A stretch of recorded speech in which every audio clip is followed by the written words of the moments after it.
বিশৃঙ্খলা তৈরি করেছে, সম্পত্তি নষ্ট করেছে, অসামাজিক শক্তিকে কাজে লাগিয়েছে, তারাও সমান অপরাধী। তাদের বিরুদ্ধে ব্যবস্থা হবে, সেটা আমাদের মুখ্যমন্ত্রী বলেছিলেন এবং সেই কাজ শুরু হয়েছে। 16 থেকে রাজ্যে গুন্ডা দমন আইন, যারা দাগি গুন্ডা এবং যারা ফ্রেশ নতুন করে গুন্ডামোর কথা ভাবছে তাদের প্রত্যেককে এক বাক্যে শাস্তি। গত বেশ কিছু বছর ধরে পশ্চিমবঙ্গের মানুষ এই যে দাদাগিরি গুন্ডামি দেখেছে না, সবাই তাতে ক্লান্ত, ক্ষুব্ধ। এদের হাত থেকে প্রথম মুক্তি চায়, আর বেশিরভাগ রাজনীতির সঙ্গে যুক্ত লোকগুলো এই গুন্ডামি করেছে। তাই আজকে আমাদেরকে নতুন করে আইন আনতে হয়েছে এবং কড়াকড়িভাবে এই আইনকে ইমপ্লিমেন্ট করা হবে, যেন যারা এখনো হিরো ভাবছে নিজেকে সাবধান হোক। আর যাদের বিরুদ্ধে এই ধরনের কমপ্লেন অলরেডি হয়ে গেছে তারা তো ছাড়া পাবে না।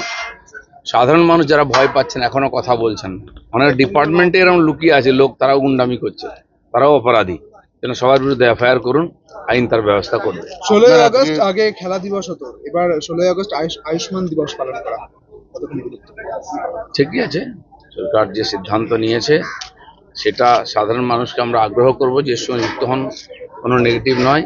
আর খেলা দিবস এসব হয় না।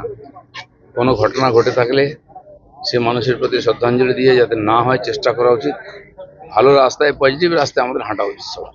অনেক দলীয় কর্মী, নিচু তলার কর্মী, তাদের ক্ষোভ বিক্ষোভ, তাদের অভিমান, এতদ সত্ত্বেও আজ আপনিও কয়েক ঘন্টার মধ্যে যাবেন বিধানসভায়, যেখানে আপনাদের নব মনোনীত রাজ্যসভার প্রার্থীরা তাদের প্রাথমিক একটা নির্বাচনের প্রথম পদক্ষেপ, যেটা সেখানে এরকম বেশ কিছু নাম রয়েছে যেগুলো নিয়ে এখনো পর্যন্ত দলের নিচু তলার থেকে মাঝারি তলার বিভিন্ন কর্মীদের একটা ক্ষোভ রয়েছে।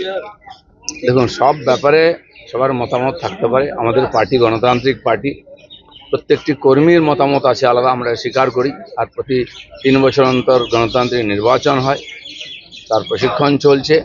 কিন্তু পার্টি বৃহত্তর ক্ষেত্রে চিন্তাভাবনা করে ডিসিশন নেয়। সর্বভারতীয় পার্টির ডিসিশন, প্রদেশ ডিসিশন নিয়েছে, সেটা সবাইকে মেনে চলতে হবে। এটাকে আমরা ডিসিপ্লিন বলি। যেন ব্যক্তিগত মতামত আমার আলাদা থাকতেই পারে সব ব্যাপারে, সেটা পার্টির মধ্যে কোনো গুরুত্ব নাই। যেটা নির্ণয় সেটা নির্ণয়। সেজন্য পার্টি সর্বভারতীয় ক্ষেত্রে, সর্বভারতীয় পার্টি লোকসভায়, রাজ্যসভায় আমাদেরও মেজরিটি চাই। যেন পার্টি যে সিদ্ধান্ত নিয়েছে এটা সর্বোপরি, এ নিয়ে কোনো কন্ট্রোভার্সি নয়। যারা এটা মানতে পারছেন না তাদেরকে মানার চেষ্টা করতে হবে। 21 সালের আগে আমরা হাজার হাজার লক্ষ লক্ষ লোককে নিয়েছি। এখন সরকার মনে করেছিল ইমিডিয়েট আমাদের অন্য কোনো লোককে নেব না, এটা সাময়িক সিদ্ধান্ত ছিল। আজকে পার্টি সিদ্ধান্তের কিছু পরিবর্তন করেছে, সেটাও মেনে নেওয়ার আমাদের দরকার আছে। সেবাশ্রয়ের নামে ধোঁকাশ্রয়, মহেশতলার একজন মহিলা হাতুড়ে ডাক্তার দিয়ে প্রথমে তার ট্রিটমেন্ট হয়, তারপর তাকে কিছু হোমিওপ্যাথি ওষুধ দেওয়া হয়। অদ্ভুত ব্যাপার, অস্ত্রোপচারের পরে তাকে কিছু হোমিওপ্যাথি ওষুধ দেওয়া হয়, তারপরে অ্যালোপ্যাথি যেগুলো দেওয়া হয় সেগুলো মেয়াদ পুড়িয়ে গিয়েছিল। মহিলার পা বাদ যায়। ভেজালটা দেখুন, আমরা পশ্চিমবাংলায় ভেজাল আইপিএস দেখেছি, ভেজাল আইএএস দেখেছি, মন্ত্রী দেখেছি, শেষে ভেজাল ডাক্তার আগেও ধরা পড়েছে। এই যে বিশাল বড় একটা অভিযান চালানো হয়েছে সেবাশ্রয়ের নামে, 600 কোটি টাকা খরচা করা হয়েছে, টাকা তোলা হয়েছে, সরকারি টাকা অপচয় হয়েছে। দেখা গেল ভিতরটা পুরো ফাঁপা। জুনিয়র ডাক্তার নাহলে ডাক্তারই নয়, এরকম লোককে দিয়ে ট্রিটমেন্ট করানো হয়েছে। বহু মানুষের জীবন সংকট হয়েছে খালি রাজনৈতিক স্বার্থে।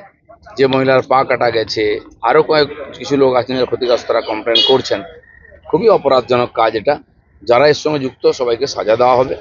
আর আমি বলছি, যারা ক্ষতিগ্রস্ত হয়েছেন তারা পুলিশে কমপ্লেন করুন, তার সমস্ত ব্যবস্থা। দীর্ঘ কয়েক দশক পর এবার অবশেষে সেকেন্ডারি রানওয়ের কাজ শুরু হচ্ছে। এবার মসজিদ অবশ্যই দরকার। আমাদের কলকাতা এয়ারপোর্টের উপরে এত চাপ বেড়ে গেছে, একটা রানওয়ে দিয়ে কাজ হচ্ছে না, লেট হয়। আর একটা রানওয়ে আইডল পড়ে থাকতো অনেকদিন ধরে, খালি রাজনৈতিক কারণে কিছু লোককে বসিয়ে দেওয়া হয়েছে। নামাজ পড়া বা পূজা করা এয়ারপোর্টের মধ্যে সম্ভব নয়। আমরা ফুটপাথ খালি করছি, আমরা স্টেশনের প্ল্যাটফর্ম খালি করছি, এয়ারপোর্টও খালি হবে।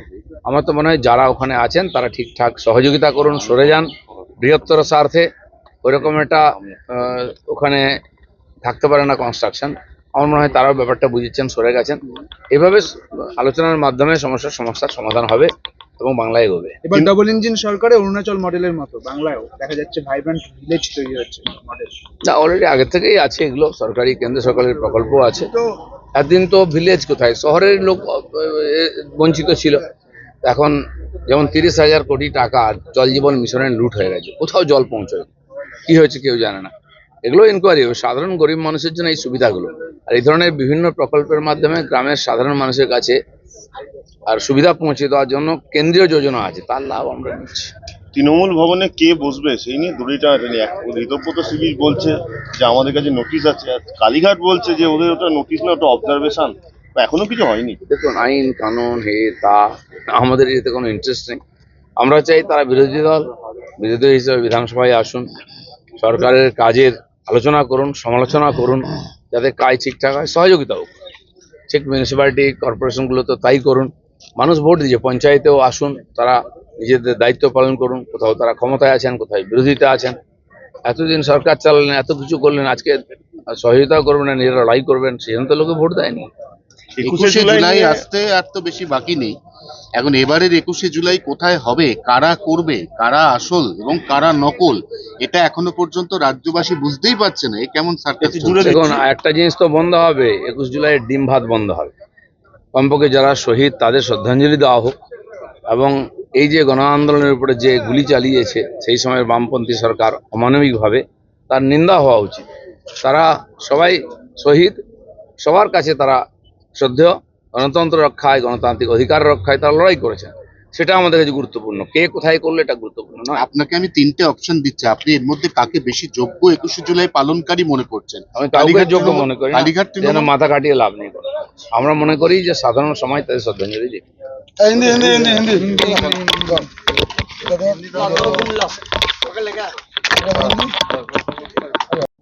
तो दुखजनक, सरकार पूरा कड़ा स्टेप लिया है, लेकिन जिन लोगों ने इसी मौके में वहाँ उत्पात किया है, राष्ट्रीय संपत्ति को नुकसान किया है, उनको भी नहीं छोड़ा जाए। कोई कानून हाथ में नहीं लेगा।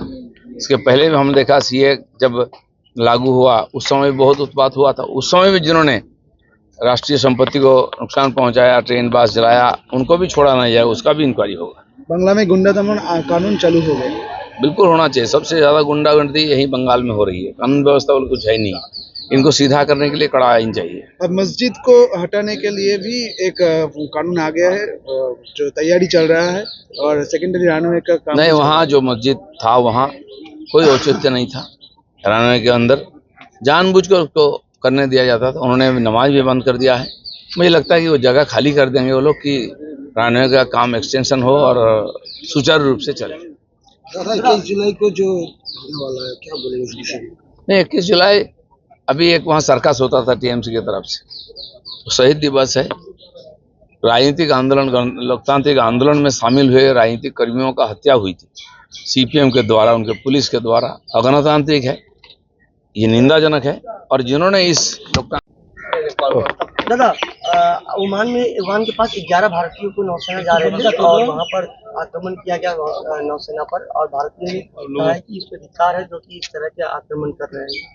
क्या बोलिए? देखिए, मिडिल ईस्ट में उधर जो परिस्थिति है, अभी सरकार है, लेकिन कुछ ग्रुप जो टेररिस्ट ग्रुप है वो लोग वहाँ या आवागमन का नियंत्रण कर रहे हैं, और जो लड़ाई शुरू है उसका फायदा लेके वो लोग भी उल्टा काम कर रहे हैं।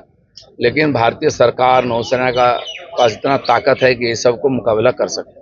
जब बाकी जगह अफ्रीका के कोस्ट में इस तरह का घटना हुआ तो भारतीय नौसेना जाके उन लोगों को ठंडा किया था।